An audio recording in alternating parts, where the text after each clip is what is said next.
Welcome, brave souls, to the chilling depths of horror and detail, the realm where the shadows whisper ancient secrets and nightmares come to life.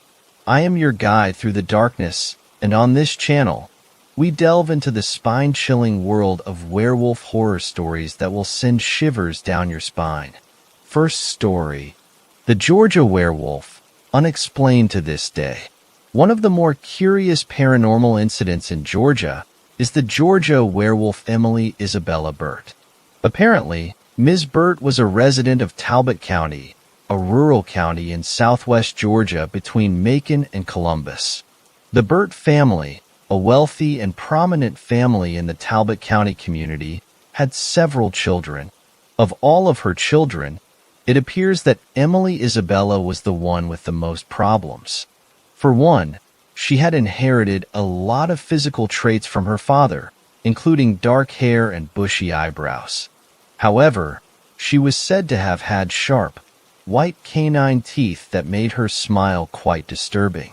In one report, Roberts claims that Emily Isabella's mother took her to a local dentist to see if the teeth could be altered in any way. He could do nothing for her. Soon afterwards, she fell ill and suffered from restless nights. Emily is said to have strangely wandered the county during her restless nights. Legend has it that the beau of one of Emily Isabella's sisters, a William Gorman, reported to the Burts that something was killing his sheep. Fearful that this may soon be happening to her animals, Mrs. Mildred Burt became quite concerned. On ensuing visits, Gorman would recount stories about more sheep killings, and that some of his cattle were killed as well. He was concerned about the killings and decided to take action. He reported that he was going to be putting together what amounted to a posse. Their intentions were to shoot and kill whatever beast was doing the damage.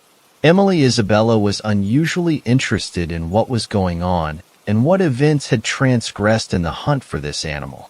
On the night of the big hunt, Mildred Burt, who also had inherited more than a few guns and was a great markswoman, went out with her pistol. She apparently suspected that Emily Isabella was somehow involved with the killings, and she wanted to be prepared for anything. As she was near the area, an animal lunged for her and she fired. It ran away. Interestingly enough, the next morning, it was reported that Emily Isabella had a bullet hole in her left hand. After being taken to a local physician, her mother decided to send her to Paris to be treated by a doctor who specialized in lycanthropy, a disorder that made its victims think they were werewolves. While she was in Paris, the attacks stopped, and once she returned, supposedly cured, the attacks fell to a minimum. Emily died in 1911, and is buried in a small cemetery out in the wilderness of Georgia. To this day, a number of paranormal incidents are reported in the area, with the grave itself generally believed to be haunted by the ghost of the werewolf. People report a strange stillness or sense of unease around the cemetery, and the grave itself is strangely well kept even though the cemetery itself is overgrown and forgotten. Others have reported that when small tokens, chips of stone, etc., are taken from the cemetery, bad things happen to those people not long afterward. There are even some people who note that even just talking poorly of Emily or her family cause the same problems to happen, as if the werewolf does not want others to speak ill of her. Second story: there's a hellhound that lives in the backwoods of Colorado, so be wary when you visit. So about 3 years ago, I got a Kangal puppy and a Timberwolf and Alaskan Malamute mix. They both absolutely love my niece that I now have to take care of since my brother passed. My wolf hybrid is very trained too, and I have a lot of experience with training canines, so I used it to train her, and she loved my niece and was always as gentle and caring as possible. My Kangal's name is Mjolnir after Thor's hammer from Marvel Comics, because Mjolnir is absolutely immovable when he wants to lay somewhere. My wolf hybrid's name is Jessie. We got Mjolnir and Jessie when they were puppies when my niece was 8 years old. I live in the backwoods of Colorado where your only neighbors are a mile or 3 drive down the road, but still far. One day when my daughter was walking them and playing with them in my giant field that looked more like a blank plot of land without anything in it than a yard, I was doing dishes and was able to see her for most of the time she was out there. I wasn't too worried because at one point in time when Mjolnir and Jesse were playing with my daughter outside while I was repairing my gutters, a pack of 4 coyotes showed up. I was doing some lawn work and was listening to music, and it was only until I felt a loud body-shaking bark from Mjolnir that I found out what was happening.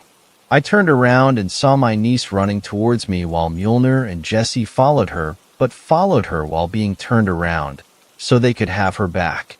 I picked her up as soon as I saw her running towards me and put her inside my house for safety. Right as I closed the door, I heard 2 different sets of yipping, and neither were my dogs. I went back out there to help my dogs get rid of the coyotes or get them to run away. I didn't notice at the time because I was panicking, but one of the coyotes put a gash on my niece's arm. When I had gotten over to the coyotes with my dogs, the coyotes had already been running away, but Mjolnir and Jesse ran right in front of them to stop them. I've had to kill a rabid wolf or 2 in my times of living in the Rocky Mountains, and any time I see a wolf that was trying to attack me, it didn't look friendly. I saw my dogs circling the coyote pack, growling and snarling worse than anything Eve heard a dog or wolf growl.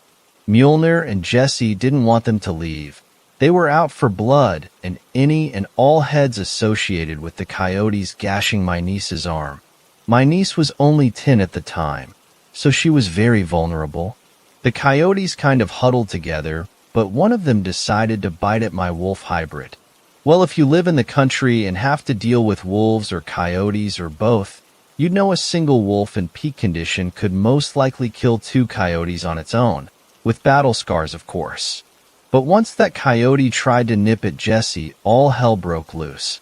Without hesitation or thought, Jesse latched onto its neck after ducking the coyote's bite and ran through the pack of coyotes with a "Save me, I'm dying for fuck's sake" yipping coyote in her mouth. Mjolnir wasted no time, and as soon as their huddle stopped, he almost got bit by one of the coyotes. But as the coyote reached to bite his face/neck, he opened his mouth as far as possible. I was about 30 meters of running away from them, but I could see and hear Mjolnir snap from his jaws. The coyote intended to bite him, but instead got an ironic case of karma. Mjolnir snapped his jaws probably as hard as he could and completely and cleanly bit the coyote's jaw and snout off. The other 2 coyotes saw the slaughter and tried to run away. The other 2 coyotes were long gone and dead at the time when the other 2 tried to run away.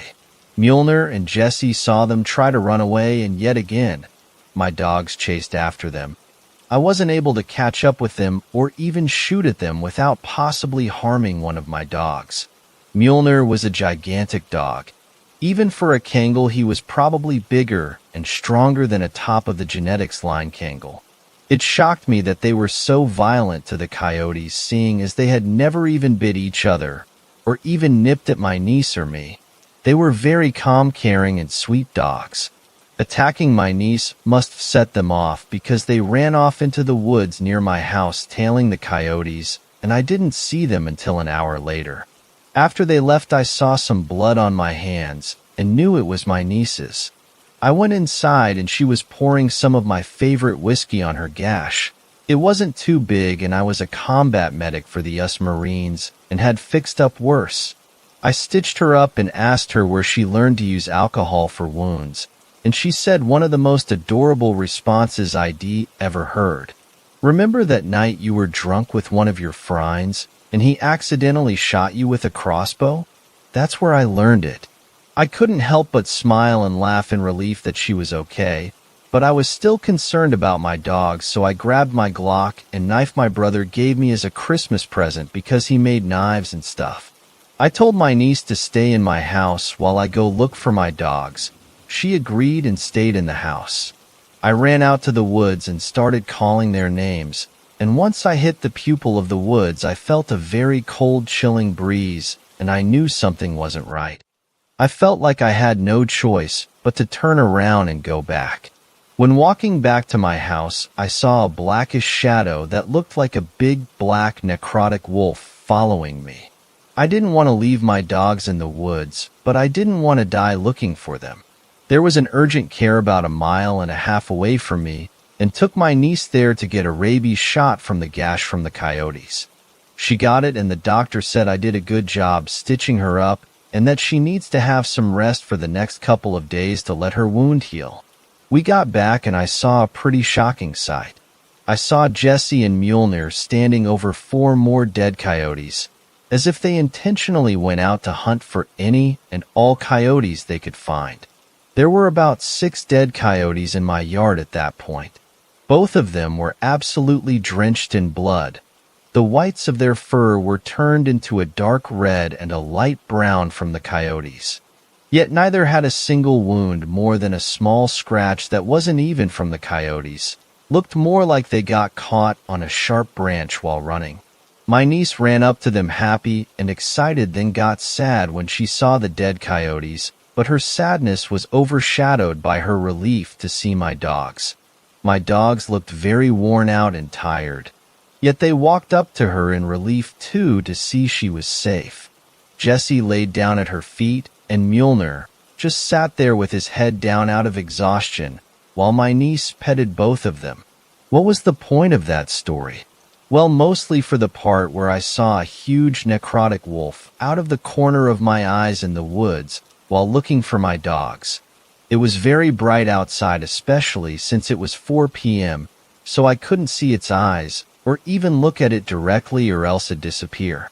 When I was doing dishes a couple months ago, my dogs and niece were outside playing like usual when suddenly all 3 froze. That was very out of character for all of them.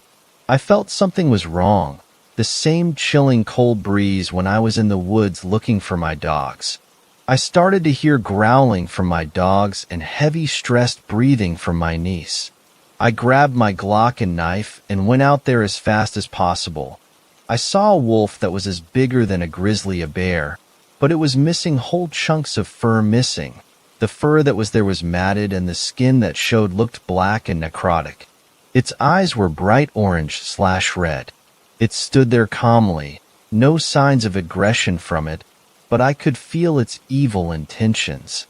I started shooting at it, but didn't land a single shot because I was in pure astonishment and panic. It came closer to my dogs and niece, and I stepped in front of all of them and shot it in the chest. The shot stumbled it a little bit, but didn't look like it did really anything to it. I told my niece to go inside because I could tell that the hellhound's gaze was set upon my niece and nothing else. It was just slowly walking towards us, and I kept shooting. My dogs went in to attack it, and as soon as that happened, my niece ran inside and my dogs were latched onto its huge neck. It wasn't bleeding, nor was it acknowledging the 2 big-ass dogs on its neck, but they did stumble the huge fucker. The hellhound that I'll call Cerberus, if you know Greek mythology then you'll know, bit Mjolnir's tail and flung him across my yard and then shook off Jesse. At this point, he was quickly walking towards my house as if I wasn't even there. I reloaded my clip and continued to shoot at it. I was out of clips and only had a knife, so as best I could I jumped on its back and started stabbing it in the spine to try and paralyze it. That didn't work, so while Cerberus was trying to throw his head back to bite me, I stabbed him at least 5 times, all where you'd assume a wolf's major arteries were. My dogs got up and collectively went for Cerberus' front legs. It knocked the beast over on its side. Cerberus didn't even flinch or yipe. My dogs began tearing into him, trying to kill him best they could.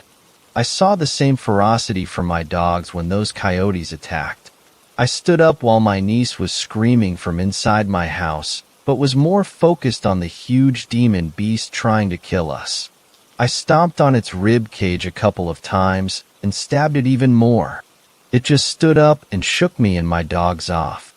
I couldn't get my knife out of its chest, so I figured the only options I had left were to kick it in its face. So here I am. a 6 feet 3 inches 310-pound man of nearly pure muscle, BMI of 12%.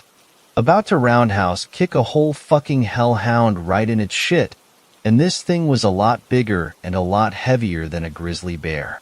And just as I kicked its head, it just looked at me as if a fly landed on him. He looked angry, and for the first time I'd seen him, he wasn't calm. He was angry and growling at me and got in my face snarling. I was scared and was about to run when my dogs came up and kept attacking him. Then all of a sudden, I hear a howl from in the woods. Not a wolf or dog howl. A lot louder than that. It sounded like a wolf trying to call its pack.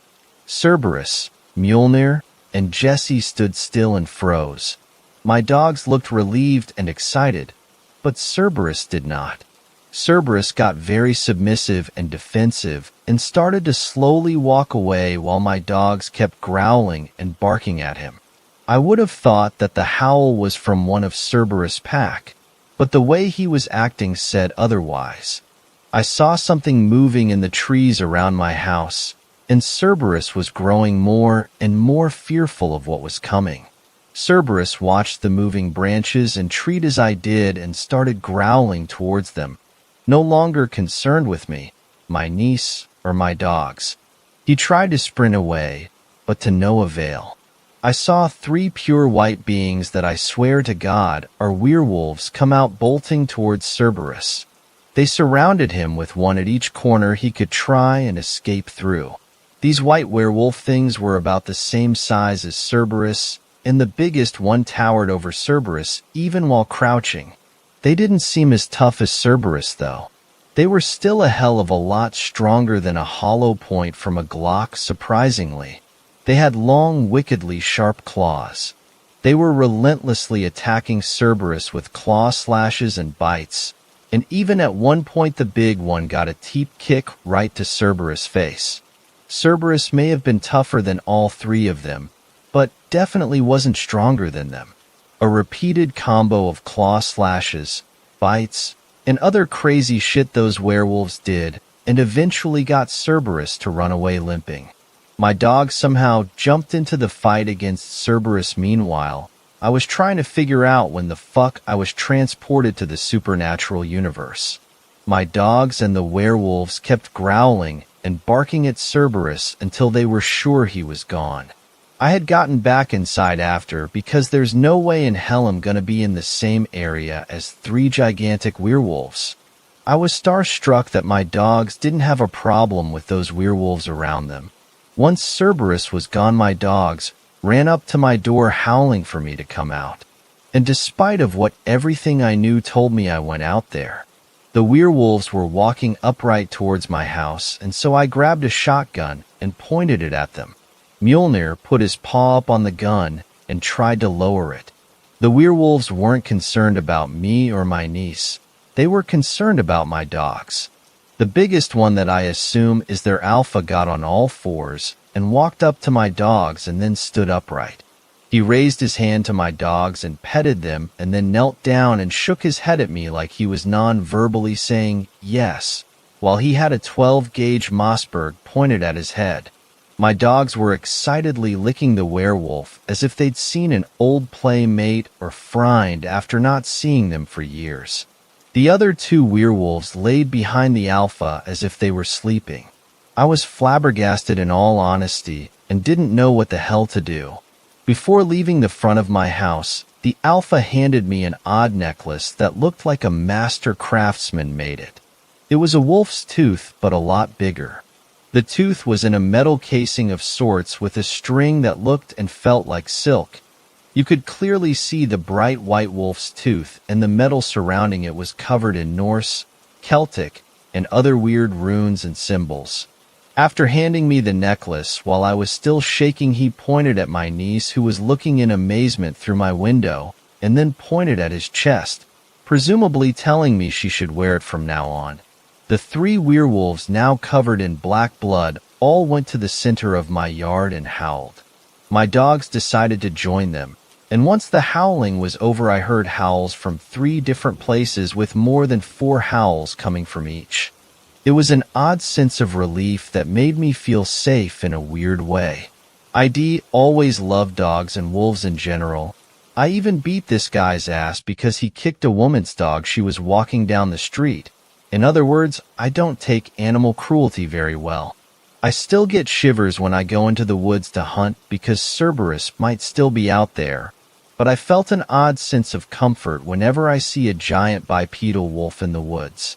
I get most of my food from hunting and only go into town to get bread, fruit, vegetables, and all that. I usually farm for vegetables and fruit, but in wintertime it's impossible. A week or so ago I was hunting some elk and shot one right in the chest, but it ran away. Then I saw a werewolf chase after it. The beast looked like it came from nowhere, but still chased it. I came back home disappointed that one of those werewolves got it, but lo, and behold, there the deer was, with a single bite taken out of its belly, laying on my front porch dead.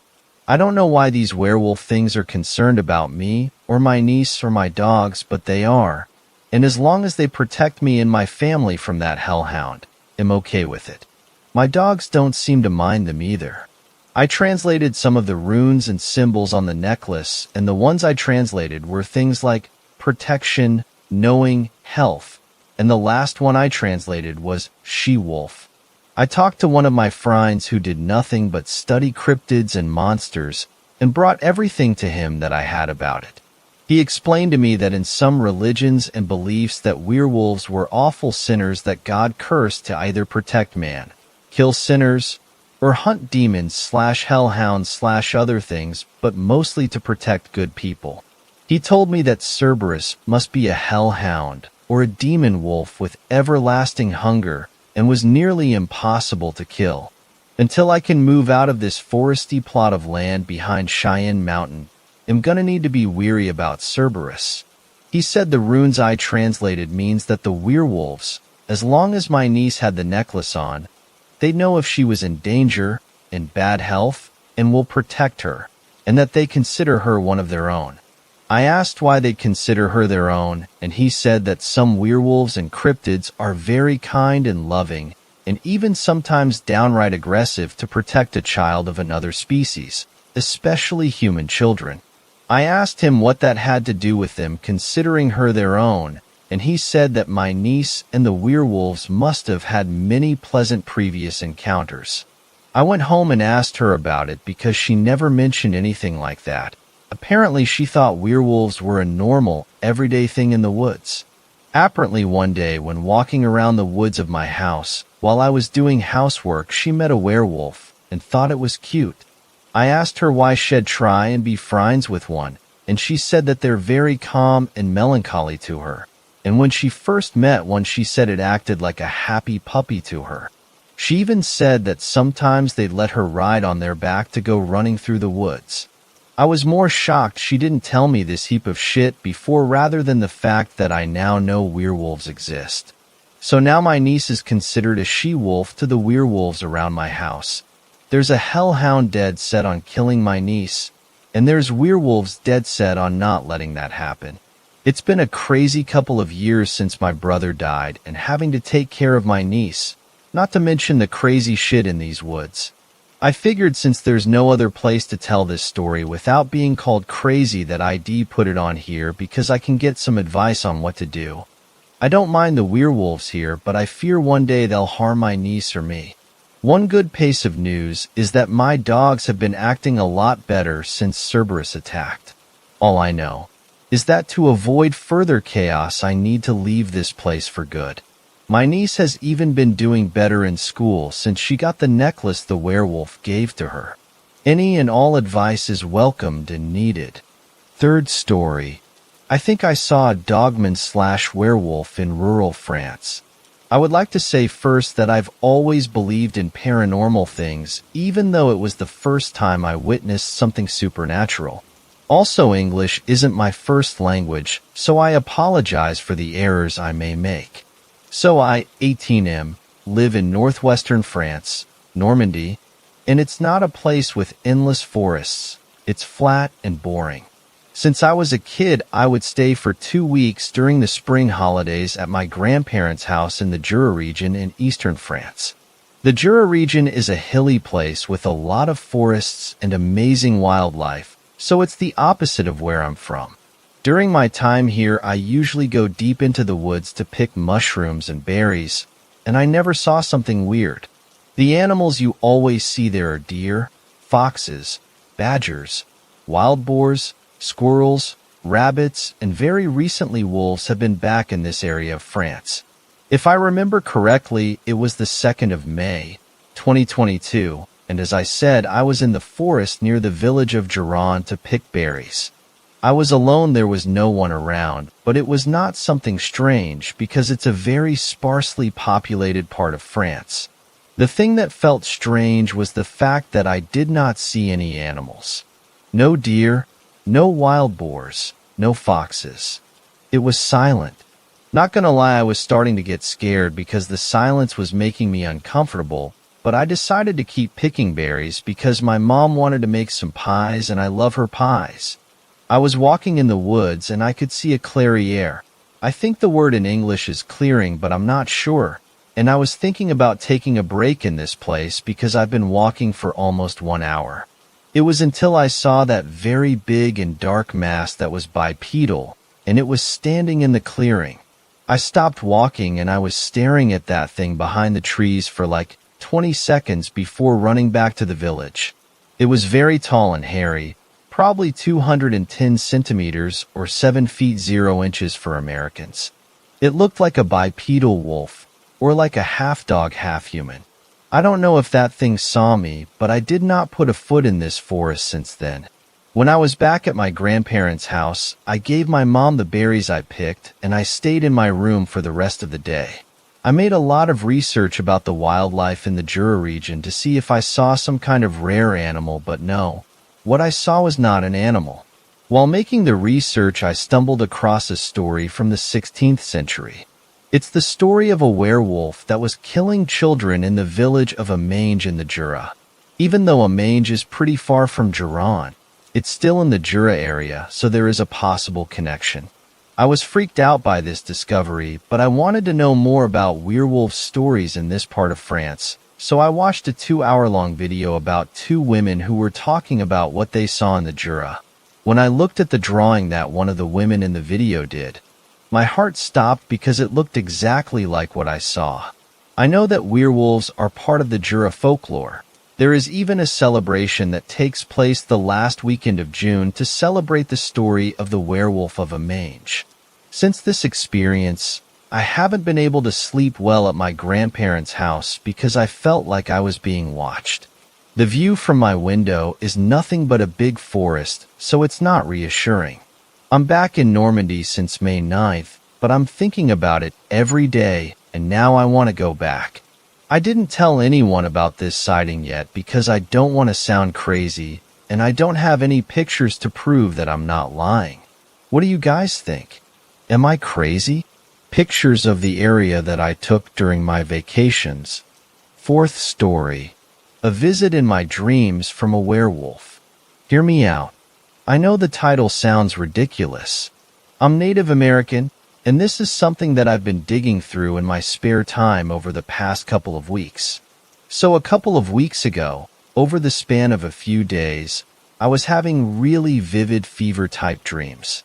In these dreams, I was seeing a red sky, and I was being approached by a large black wolf. It wasn't frightening by any means, but there was definitely a level of intimidation. My dream would always end when the wolf would pounce at me, and I would wake up. In the hours passing when I would wake up, I'd feel a burning sensation around where my bra clasps. No markings or anything was visible, but it would be really red. Almost felt like someone had slapped me on the back. I told my dad about the dream, and he said I was visited by my uncle, and he had a tendency to pop in from time to time.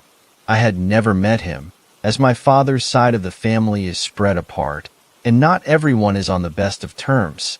The stories of my uncle were pretty interesting. He was a recluse for a lot of his life, only socializing at the bar. or with whoever he was doing odd jobs for. He lived in a small shack near the marsh and kept to himself for the most part.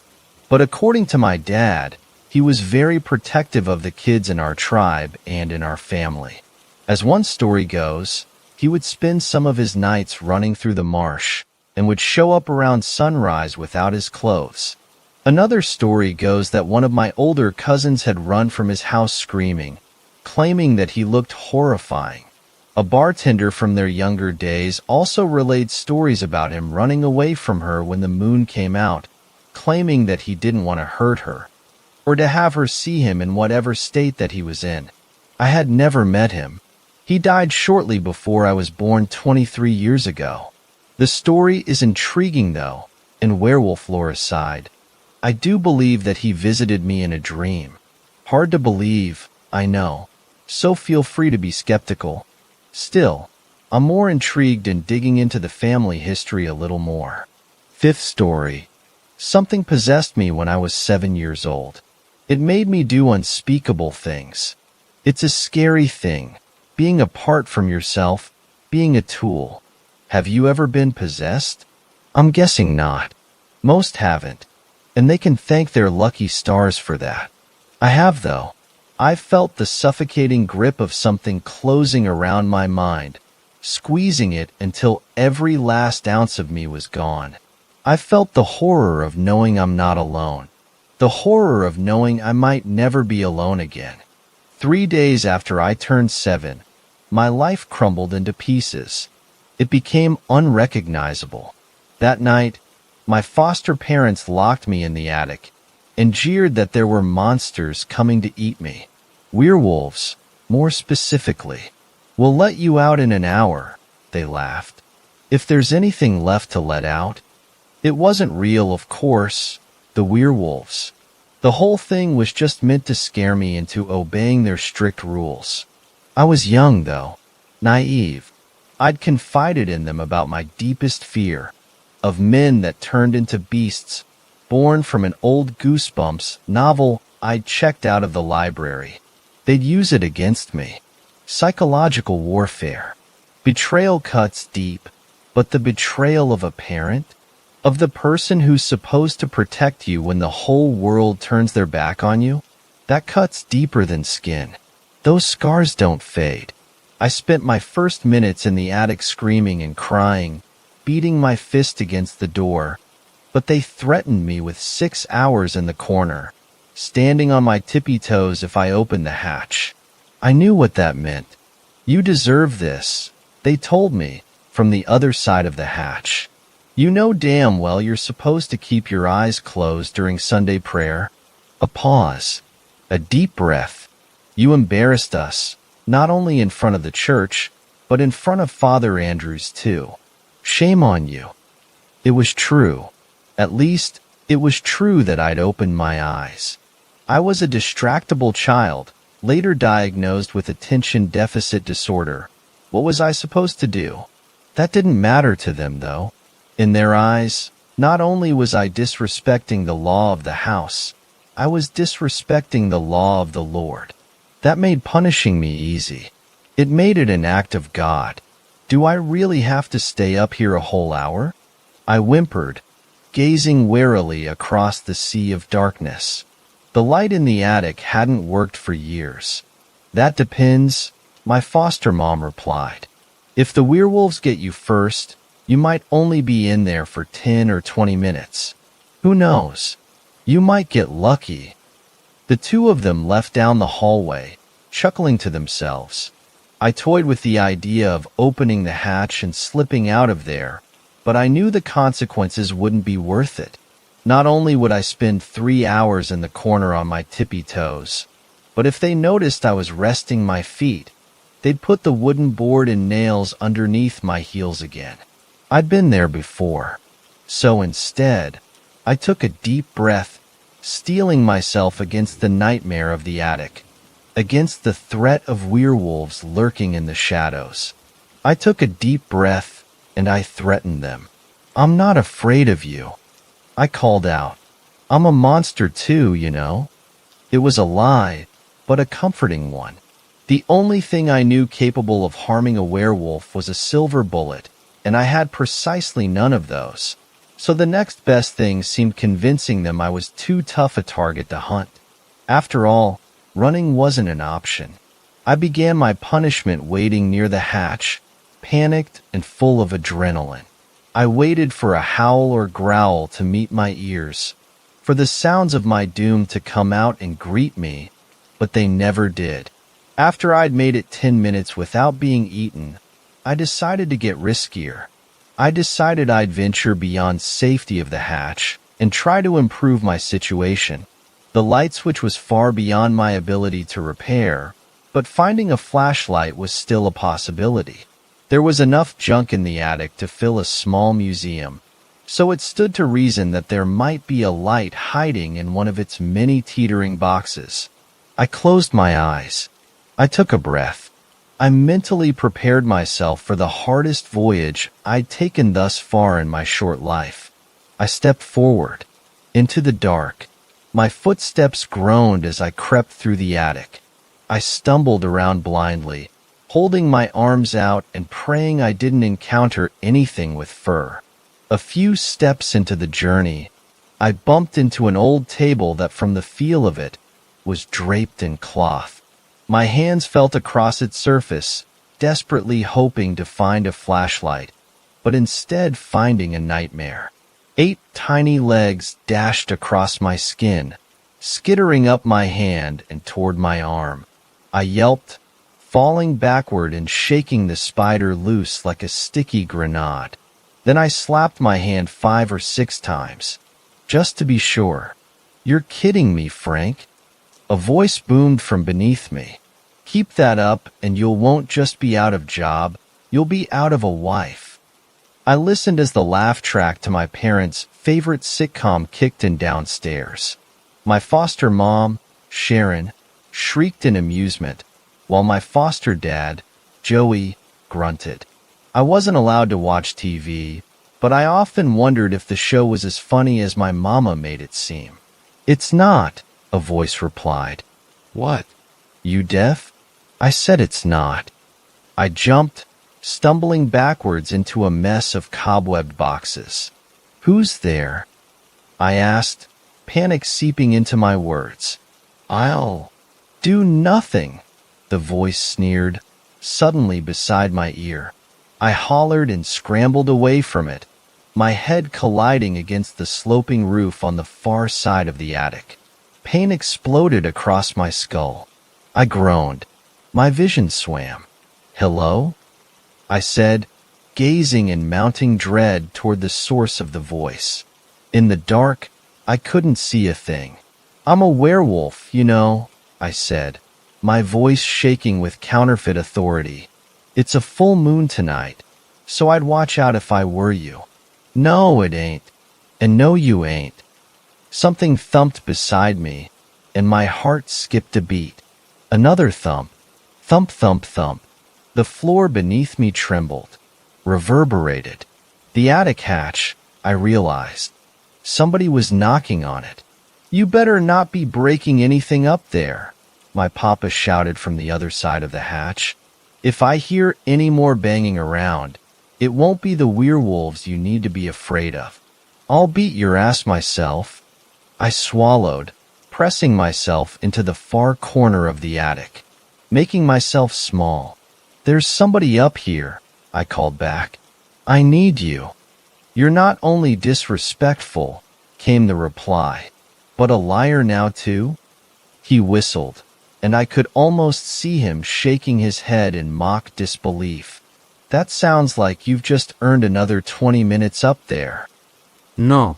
"Please, I don't want to hear it," he growled. His footsteps faded as he walked back downstairs. A minute later, I heard my foster mother ask what I'd broken. "Nothing," Papa replied. "If he doesn't want to go to school with a black eye tomorrow."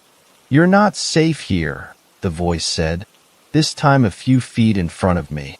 It was low, raspy. It sounded hungry. "Not safe at all." "Leave me alone," I pleaded, wanting to throw something at it, but afraid of what my foster parents would do to me if I did. I wasn't kidding about being a werewolf. I can make you safe, you know. A prickling sensation swept across me, deepening with every word the voice spoke. I can make all of this pain go away. Doesn't that sound nice? You just have to say the word, and then poof, you're home free. The word? I repeated, confused. That's right, the word. You know the one. The one you say kneeling beside your bed every night, praying to the big guy in the sky. Amen? Laughter echoed around the attic, erratic and mocking. Amen? I meant the other word, the one you mutter with tears in your eyes and fear in your heart, afraid your dear parents might hear you say it out loud. I pursed my lips, a terrible feeling growing in my gut. Suddenly, the voice felt so much worse than a simple werewolf. It felt like it was manipulating me, testing me. I don't cry when I pray, I said defiantly. I don't know what you're talking about. The voice stepped forward, and the entire house rattled against its weight. Dust drifted down from the rafters. The floorboards squealed. It was loud. Too loud. The fuck did I just tell you, boy? Joey shouted from below. If I have to get up from this couch, you're gonna wish there really was a lock on that hatch. I swallowed, desperately praying that this terrible voice would just leave me alone. Go away, I told it. Just leave me be. No.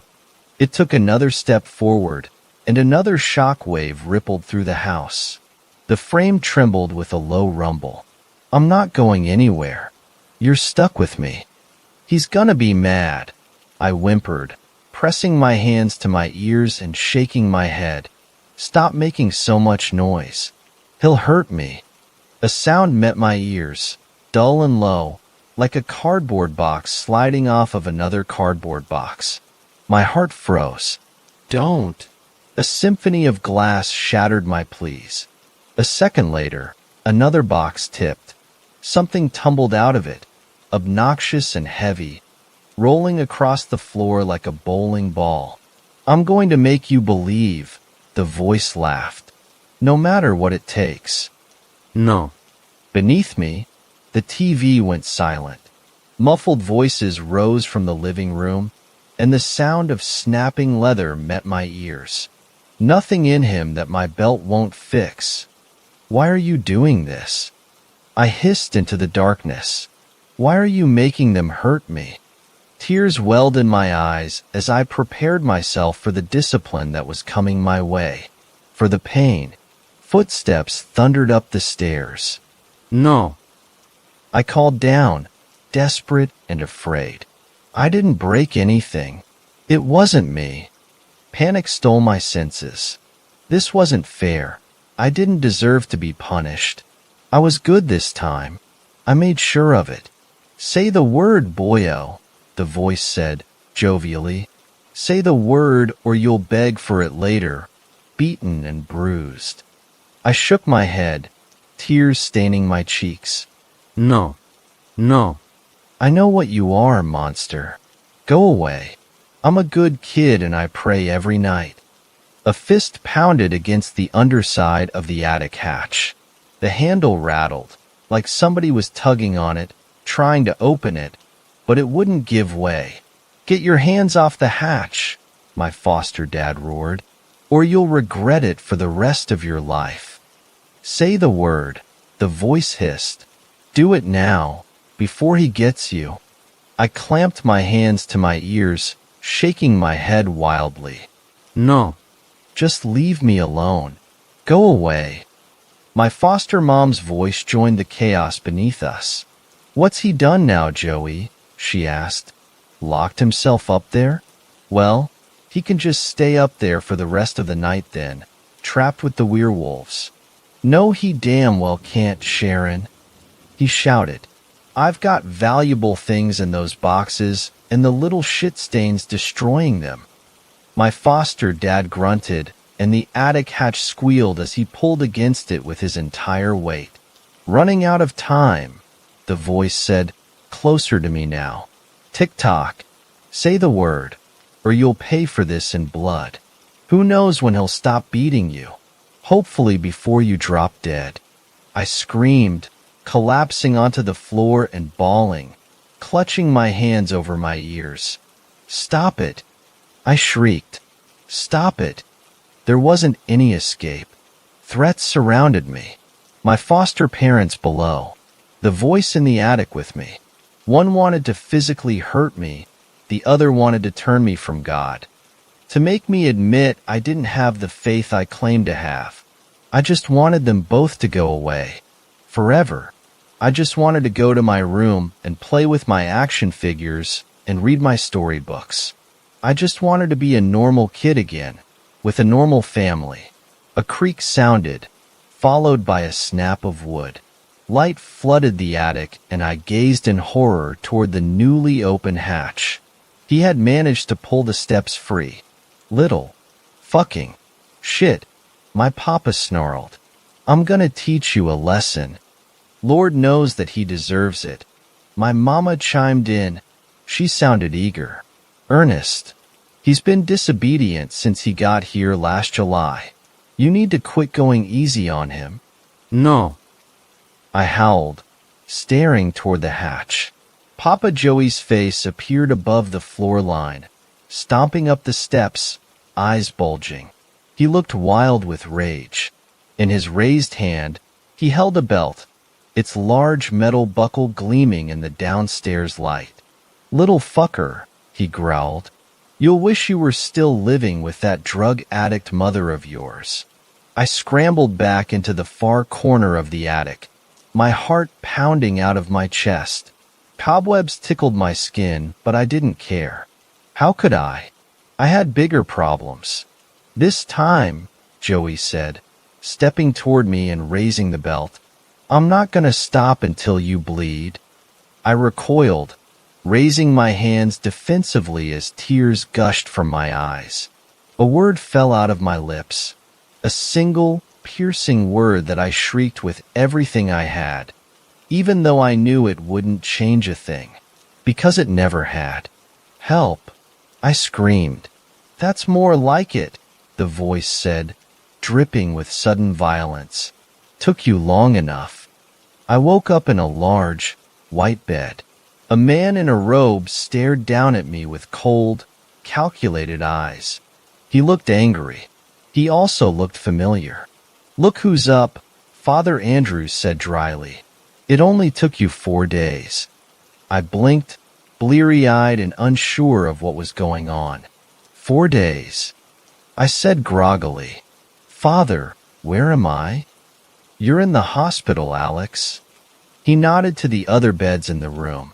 Do you remember what happened? Something happened? A memory crossed my mind, of a belt and Joey's angry face storming up the steps. I remembered feeling like I was in a lot of trouble. I remembered feeling afraid. Am I okay?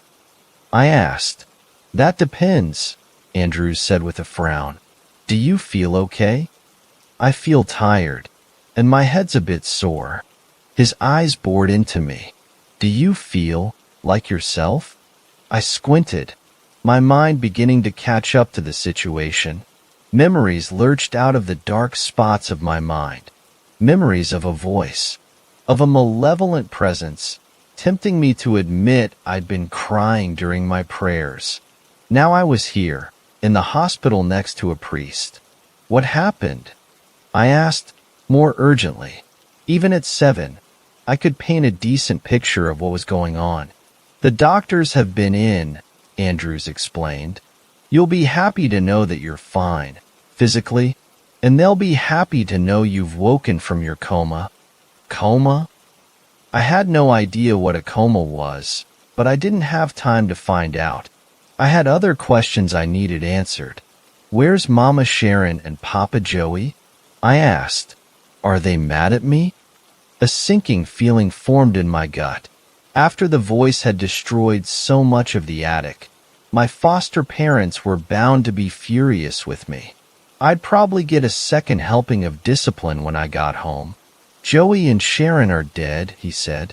I stared, the gravity of the word beyond my understanding. What do you mean? Father Andrews glanced at the room around us, then pulled the curtain around my bed, shielding us from prying eyes.